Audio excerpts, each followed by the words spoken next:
Hello students, welcome back to elite tutors. चलिए इस video में हम स्टार्ट करने वाले हैं 2 मार्क्स के most important questions Pythagoras theorem second chapter का। तो चलिए पहला क्वेश्चन जो आप देख रहे हो ये सितंबर 2021 में आ चुका है और क्या लिखा है कि in triangle DEF angle E 90 degree है और DE 33 सेंटीमीटर है, DF 65 सेंटीमीटर है और आपसे EF पूछा है। तो 2 मार्क्स का क्वेश्चन है, डायग्राम नहीं है तो आपको एक डायग्राम बनाना पड़ेगा। तो सिंस ये राइट एंगल ट्रायंगल है, आपने यहाँ पे राइट एंगल ट्रायंगल का एक डायग्राम बनाया। एंगल E 90 डिग्री है, यहाँ पे आपको लेना है एंगल E जो रहेगा 90 डिग्री। ट्रायंगल का नाम DEF है, तो D हमने सपोज यहाँ पे लिखा, E यहाँ पे है और F को आपने यहाँ पे लिख दिया। फिर मेजर क्या दिया, देखिए कि DE 33 है, DE 33 सेंटीमीटर है, 33 लिखा हमने। DF 65 सेंटीमीटर है, DF ये है 65 सेंटीमीटर है, 65 लिखा। देन फाइंड EF, तो EF आपको फाइंड आउट करना है। तो डायग्राम पे आपको मार्क्स है स्टूडेंट्स। बाकी का जो प्रोसीजर है वो आप जानते रहोगे कैसा करना है, फिर भी हम यहाँ पे कर लेते हैं। तो पहले लिखते हैं यहाँ पे सॉल्यूशन, तो लिखा सॉल्यूशन और अब लिखेंगे इन राइट एंगल ट्रायंगल DEF। तो यहाँ पे लिखेंगे कि in right angle triangle DEF by Pythagoras theorem. तो यहाँ पे लिखेंगे बाय थ्योरम। तो क्या मिलेगा आपको DF स्क्वायर, तो यहाँ पे लिखेंगे DF square which is equal to hypotenuse square which is equal to DE square plus EF square. तो यहाँ पे लिखेंगे EF स्क्वायर। DF आपके पास है 65, तो DF का स्क्वायर 65 का स्क्वायर हो जाएगा, तो यहाँ पे आ जाएगा 65 का square which is equal to DE 33 है, तो यहाँ पे आएगा 33 का स्क्वायर फिर प्लस EF स्क्वायर आपको इस एज इट इज़ लिखना है। तो EF स्क्वायर ऐसा हो जाएगा 65 इंटू 65 करेंगे आप। देखिए मैं करके बता रहा हूँ, आपको ज़रूरत नहीं है, हो सकता है किसी को ज़रूरत होगा, इसके लिए मैं मल्टीप्लाई करके बता रहा हूँ। 5 5 25, 5 2 6 5 30, 30 प्लस 2 32, एक प्लेस गया, 6 5 30 0 3 कैरी, 6 6 36, 37 38 39 39, फिर यहाँ पे ये 5, यहाँ पे ये 2 9 10 11 12 2 1 3 1 4। तो इसका सॉल्यूशन आपको मिला 4225। तो यहाँ पे आप लिखोगे 4225 विच इज़ इक्वल टू 33 का भी स्क्वायर करेंगे, तो 33 इंटू 33, 3 3 ज़ा 9, 3 3 ज़ा 9, फिर एक प्लेस गया, सेम है, फिर से 99 आएगा, यहाँ पे 9 9 प्लस 9 18 8 1 9 प्लस 1 10, तो 1089। तो यहाँ पे आएगा 1089, फिर प्लस EF स्क्वायर को एज इट इज़ लिखेंगे EF स्क्वायर।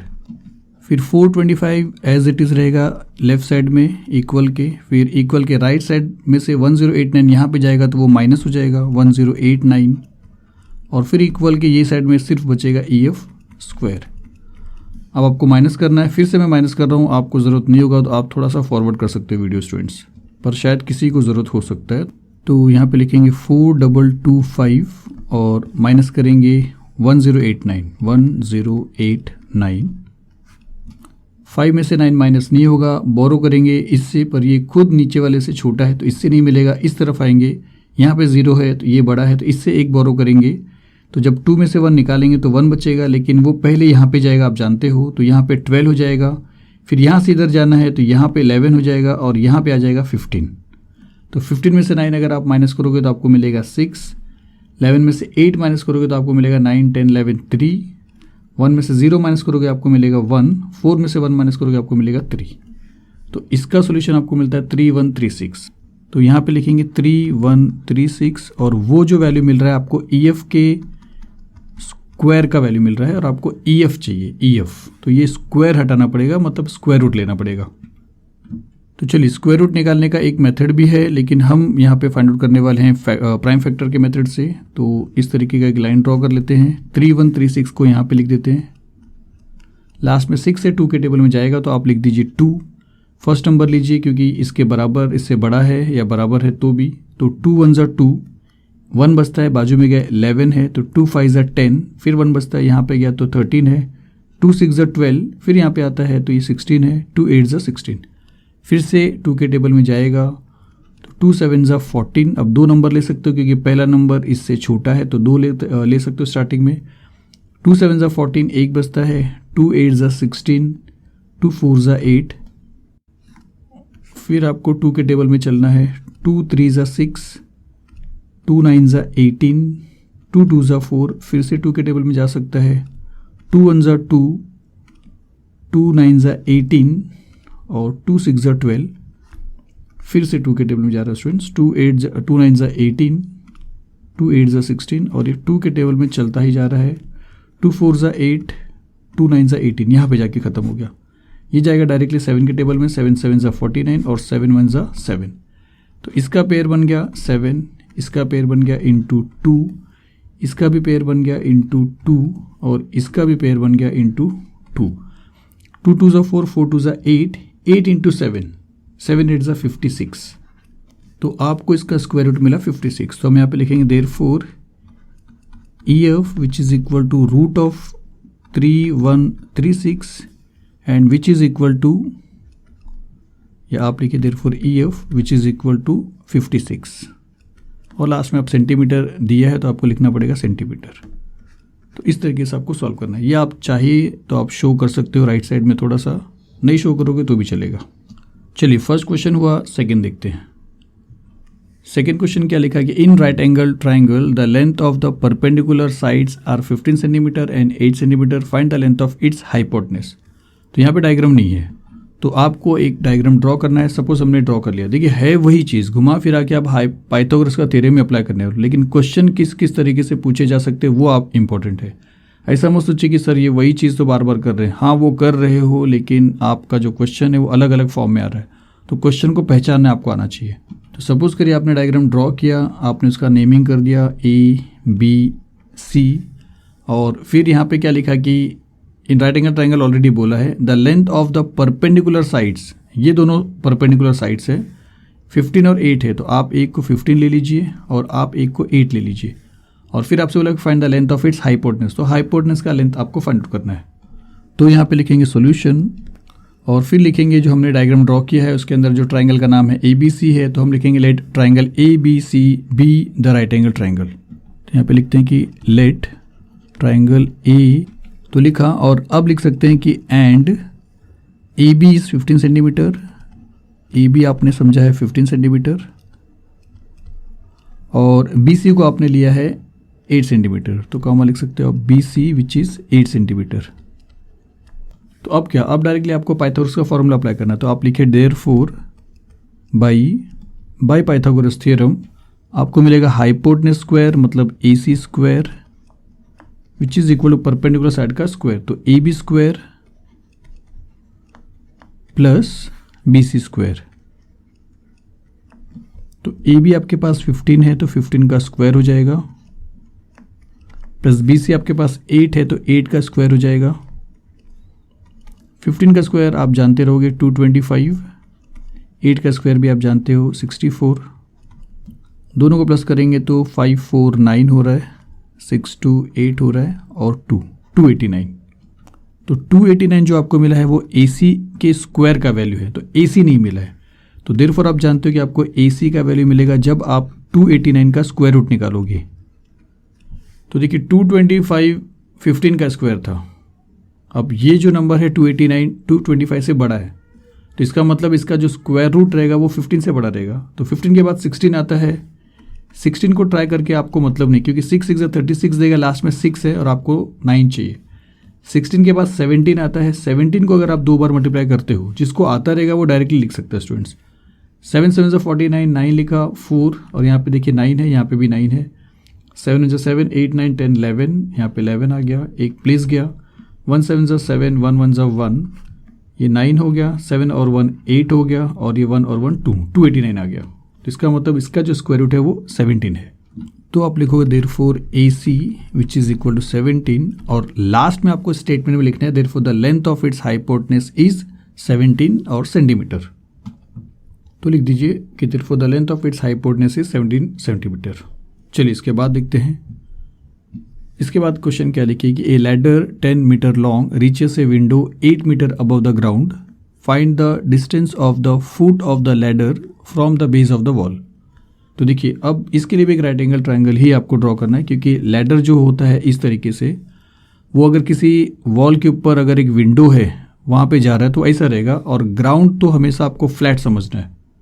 तो जो स्टोरी बन रहा है वो एक राइट एंगल ट्राइंगल का ही बन रहा है, तो आपको एक राइट एंगल ट्राइंगल ड्रॉ करना है। और ऐसे क्वेश्चन आपके प्रैक्टिस सेट में भी है, थोड़ा सा अलग है। तो एक राइट एंगल ट्राइंगल हमने यहाँ पे बना दिया। अब यहाँ पे आपको अजूम करना है, बताना है कि लैडर क्या है, फिर वो वॉल क्या है, फिर distance between foot of the ladder and base of the wall क्या है, तो वो आपको यहाँ पे बताना पड़ेगा। तो चलिए, हमने सपोज इसका नाम लिखा ए, बी और सी, और ए सी को लैडर अजूम कर रहे हैं। तो यहाँ पे लिखेंगे सॉल्यूशन में कि let A C B the ladder that reaches a window. तो ए बी एक ऐसा लैडर है, लैडर मतलब आप जानते हो ना सीढ़ी स्टूडेंट्स, और वो खिड़की यहाँ पे है और ये वॉल है जो परपेंडिकुलर रहेगा ग्राउंड को। तो A C B the ladder that reaches a window, और ए बी क्या रहेगा, वॉल रहेगा, और सी बी जो है या बी सी जो है वो distance between foot of the ladder and base of the wall.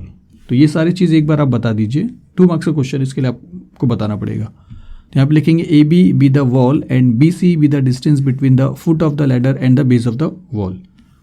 तो हमने बोला कि ए बी वॉल है और बी सी जो है लैडर के फुट और वॉल के बीच का बिटवीन का डिस्टेंस है। तो अब ये जो भी स्टोरी है एक राइट एंगल ट्राइंगल की है, और इसलिए हम बोल सकते हैं कि therefore in right angle triangle A B C, और आप लिखोगे बाय पाइथागोरस थ्योरम, क्योंकि हर चीज़ घुमा फिरा के पाइथागोरस थ्योरम पे ही आ रही है। तो क्या होगा पाइथागोरस का थ्योरम, हाइपोटेनस का स्क्वायर मतलब ए सी का स्क्वायर, चलिए फिर से लिखते हैं ए सी का square which is equal to one side और अदर साइड, तो ए बी स्क्वायर फिर प्लस बी सी स्क्वायर। और आपसे पूछा क्या है, देखिए find the distance of the foot of the ladder from the base of the wall. तो लैडर का फुट ये है और वॉल का जो बेस है वो ये, इनके बीच का डिस्टेंस आपको फाइंड आउट करना है, मतलब आपको बी सी फाइंड आउट करना है। तो ए सी के प्लेस पे आप क्या लिखोगे, लैडर का लेंथ जो आप देख रहे हो 10 मीटर लॉन्ग लैडर है, तो ये 10 है, और विंडो जहाँ पे है वॉल के ऊपर यहाँ पे वो 8 मीटर है, विंडो 8 मीटर ऊपर है, तो यहाँ पे आएगा 8। तो ए सी के प्लेस पे आपको 10 का स्क्वायर लिखना है, तो यहाँ पे आ जाएगा 10 का square which is equal to A B के प्लेस पे आपको 8 का स्क्वायर लिखना है, तो 8 का स्क्वायर फिर प्लस बी सी का स्क्वायर। तो चलिए आगे क्या होगा, 10 का स्क्वायर 100 हो जाएगा, तो यहाँ पे आ जाएगा 100 विच इज़ इक्वल टू 8 का स्क्वायर 64 मिल जाएगा आपको, और प्लस बी सी स्क्वायर 64 यहाँ पे आएगा, तो 100 minus 64 which is equal to B C square. 100 में से 64 माइनस करोगे आपको 36 मिलेगा, मतलब बी सी स्क्वायर का वैल्यू आपको 36 मिला। तो आप इसको इस तरफ भी लिख सकते हो, ऐसा लिख सकते हो कि therefore B C square which is 36। अब बी सी के स्क्वायर का वैल्यू 36 है, तो सिर्फ बी सी का वैल्यू रूट ऑफ 36 होगा, और जो 6 6 36 होता है आप जानते हो, तो बी सी का वैल्यू आपको मिलेगा 36। तो आपको मिला therefore B C which is 6, 36 का रूट 6 मिला, तो 6 मीटर मिलेगा आपको। तो लास्ट में एक स्टेटमेंट लिखिए, जैसे यहाँ पे हमने जूम किया कि B C B the distance between the foot of the ladder and the base of the wall. तो आप लिखिए therefore the distance between the foot of the ladder and the base of the wall is 6 metre. और ये जो assumption आप अपने own words में भी लिख सकते हैं, जैसे मैंने यहाँ पे लिखा है एज इट इज़ लिखना है, ऐसा कुछ नहीं स्टूडेंट्स, आप अपने ओन वर्ड्स में बता सकते हैं कि क्या चीज़ को आपने क्या अजूम किया है। तो चलिए इसके आगे का क्वेश्चन देखते हैं। इसके आगे क्वेश्चन है कि if the sides of the triangles are 12, 35 and 37 determine whether the triangle is a right angle triangle और नॉट, जस्टिफाई। तो घुमा फिरा के सारे क्वेश्चन वैसे ही आ रहे हैं, लेकिन क्वेश्चन को पहचानेंगे तो आपको जल्दी समझ में आएगा, मतलब क्वेश्चन आपको पहचानना है, ये इंपॉर्टेंट है। तो क्वेश्चन सिर्फ इतना है कि if the sides of the triangle are 12, 35 and 37, यहाँ पे ट्राइंगल बोला है, कोई टाइप नहीं दिया है कि राइट एंगल है या और कोई टाइप का ट्राइंगल है। अगर एक ऐसा कोई एक ट्राइंगल है जिसके साइड्स का जो मेजर है अगर वो 12 है, 35 है और 37 है यूनिट्स, तो आप चेक करके बताइए कि क्या वो ट्राइंगल राइट एंगल ट्राइंगल है या नहीं है, और जस्टिफाई मतलब आप जो भी सोल्यूशन लिखोगे वही आपका जस्टिफिकेशन रहेगा।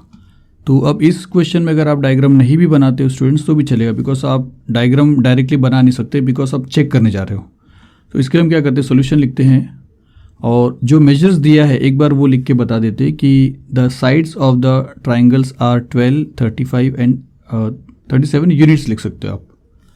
फिर अब क्या करना है आपको, जो सबसे बड़ा नंबर है आप जानते हो कि उसका स्क्वायर अलग से निकालना है, फिर बाकी के जो स्मॉलर नंबर है इससे उनके स्क्वायर को प्लस करके उसका वैल्यू अलग से निकालना है। फिर चेक करना है कि क्या दोनों का वैल्यू सेम आया या नहीं आया। अगर आ गया तो आप बोलोगे कि वो ये जो मेजर्स हैं ये राइट एंगल ट्राइंगल के मेजर्स हैं, और अदरवाइज नहीं बोलोगे। और अगर ये मेजर होंगे तो आपको जो रीज़न देना करेगा वो कन्वर्स ऑफ पाइथागोरस थ्योरम आएगा, क्योंकि पाइथागोरस थ्योरम में राइट एंगल ट्राइंगल होता है, और जहाँ पे राइट एंगल ट्राइंगल आपको बताना पड़ता है वहाँ पे आपको कन्वर्स लिखना पड़ता है। चलिए मैं बता रहा हूँ कैसा करेंगे। तो अब हम क्या करेंगे, पहले 37 का स्क्वायर निकालेंगे। तो चलिए ऐसा लिखते हैं कि नाउ, नहीं लिखोगे तो भी चलेगा, अब बोला इसके लिए लिख सकते हो, ऐसे ही होता है स्टूडेंट्स, ऐसा कुछ नहीं कि आप लिखोगे, नहीं लिखोगे तो भी चलेगा। 37 का स्क्वायर, तो 37 का स्क्वायर इसका मीनिंग हो जाएगा 37 इंटू 37, ये नहीं लिखेंगे तो भी चलेगा, सिंपल चीज़ है।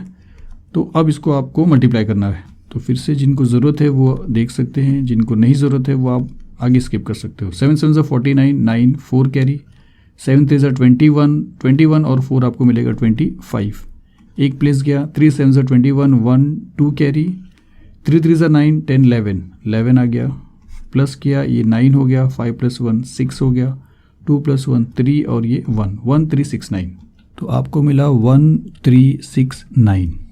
आप इसको कर दीजिए कंडीशन नंबर 1।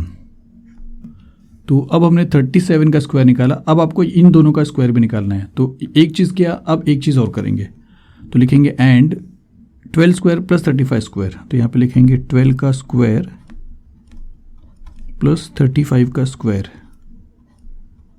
तो अब यहाँ पे इस तरह लिखेंगे नहीं तो भी चलेगा। 12 का स्क्वायर आप जानते हो 144 होगा, तो 144 करेंगे, प्लस 35 का स्क्वायर अगर आप मल्टीप्लाई कर लोगे तो आपको मिलेगा 1225, क्योंकि इजी है मल्टीप्लिकेशन, इसके जैसे ही किया जैसा भी किया था। तो विच इज़ इक्वल टू, तो 1225 प्लस 144 आपको मिलता है 9631, आपको मिल रहा है 1369, और देख लीजिए सेम मिल रहा है। तो इसको कर दीजिए आप 2। तो 1 में आपको ग्रेटर नंबर का स्क्वायर 1369 मिला, और 2 में आपको बाकी के जो दो स्मॉलर नंबर थे उनके स्क्वायर का सम प्लस भी आपको 1369 मिला। इसका मतलब है कि ये राइट एंगल ट्राइंगल का ही मेजर है। तो अब यहाँ पे आप लिखोगे कि फ्रॉम 1 and 2 आप ऐसा लिख सकते हो कि 37 का जो स्क्वायर मिला है आपको वो इक्वल मिला है किसके, 12 के स्क्वायर को प्लस करके 35 के स्क्वायर के इक्वल में। तो अब आप बोलोगे कि ये जो मेजर्स है ये राइट एंगल ट्राइंगल के ही मेजर हैं, लेकिन इसका जो रीज़न रहेगा वो कन्वर्स ऑफ पाइथागोरस थ्योरम रहेगा स्टूडेंट्स। तो हम स्टेटमेंट लिखेंगे फाइनली कि by converse of Pythagoras theorem the sides with 12, 35 and 37 units लिख सकते हो फॉर्म्स राइट एंगल ट्राइंगल। ये अपने ओन वर्ड से लिख सकते हो कि ये जो मेजर है ये एक राइट एंगल ट्राइंगल बनाते हैं, बस इतना ही करना था। चलिए इसके आगे देखते हैं। इसके आगे जो क्वेश्चन है देखिए, determine whether 11, 12, 15 is a Pythagorean triplet और नॉट। तो होप करता हूँ इसके पहले जो हमने वीडियो, मेरा मतलब इसके पहले जो 1 मार्क का क्वेश्चन आपने देखा होगा उसके अंदर ये क्वेश्चन था, जिसमें अगर आप देखोगे तो ये वाला क्वेश्चन था जहाँ पे मैंने एक मिस्टेक किया था स्टूडेंट्स, ये 51 नहीं था, ये 41 था, तो थोड़ा सा मिस्टेक हो गया था स्टूडेंट्स। तो इसके जैसा ही आपको सॉल्व करना है, एग्जैक्टली इसके जैसा ही सॉल्व करना है। 2 मार्क्स के लिए भी आप कर सकते हो। तो यहाँ पे क्या हुआ था कि ये तो ट्रिपलेट नहीं था। अब ये जो क्वेश्चन है, अब ये ट्रिपलेट है या नहीं है आप पता लगाओगे और अकॉर्डिंगली आप उसका रीज़न भी दे दोगे। तो चलिए इस वीडियो में बस यहीं तक, फिर से मिलते हैं 2 मार्क्स के क्वेश्चन में। अगर आपको डाउट हो रहा है तो प्लीज़ आप कमेंट करिए। कमेंट रीड कर रहा हूँ स्टूडेंट्स, हाँ उसका आंसर नहीं हो रहा है, जवाब नहीं दे पा रहा हूँ कमेंट्स के, लेकिन रीड कर रहा हूँ स्टूडेंट्स। तो चलिए मिलते हैं अगली वीडियो में। Thank you very much.